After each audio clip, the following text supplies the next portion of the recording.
2000 ஓட்டு நீங்க வாங்கிடுவேன்னு சொன்னா அந்த 1800 ஓட்டுக்கு பார்வேந்தன் பொறுப்பு, விடுதலை சிறுத்தைகள் பொறுப்பு, எழுச்சி தமிழர் அண்ணன் திருமாவளவன் பொறுப்பு.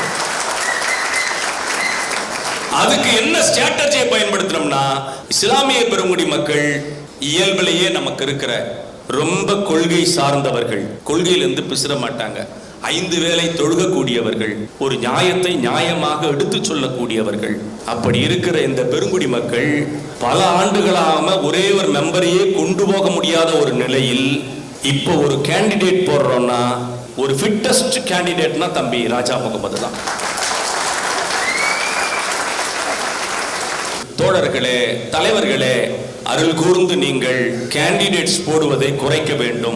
100 ஓட்டு 200 ஓட்டு வாங்கிட்டு வீம்புக்கு நாங்க எலெக்ஷன் நிக்கிறோம் அப்படின்னு சொன்னா இல்ல. எனக்கு தெரியும் ராஜா முகமதால் முதல் 2000 வாக்குகளை வாங்க முடியும் என்பதை நான் கூடவே இருந்து பார்த்து கொண்டிருக்கிறேன். எப்படி இவர் வேலை செய்வார் என்பது எனக்கு தெரியும். ஆகவே தோழர்கள், இதனுடைய முக்கியத்துவத்தை புரிந்து கொண்டு இருக்கிற போட்டியாளர்களை குறைப்பதற்கு என்ன வாய்ப்பு, அந்த போட்டியாளரை குறைப்பதற்கு ஒட்டுமொத்த சமூகம் உட்கார்ந்து பேசி வேட்பாளர்களை குறைத்து ஒருமுகப்படுத்தி அன்பு தம்பி ராஜா அவர்களை நம்முடைய பார் கவுன்சிலே கொண்டு போய் சேர்க்க வேண்டிய பெரிய கடப்பாடும் பொறுப்பும் நமக்கு இருக்கிறது. அதற்கு விடுதலை சிறுத்தைகள் கட்சியும் எழுச்சி தமிழர் அண்ணன் திருமாவளவனும் சமத்துவ வழக்கறிஞர் சங்கங்களும் உறுதுணையாக 100% நிற்போம் என்று சொல்லி எங்களுடைய வெற்றி வேட்பாளர் அன்பு தம்பி ராஜா முகமது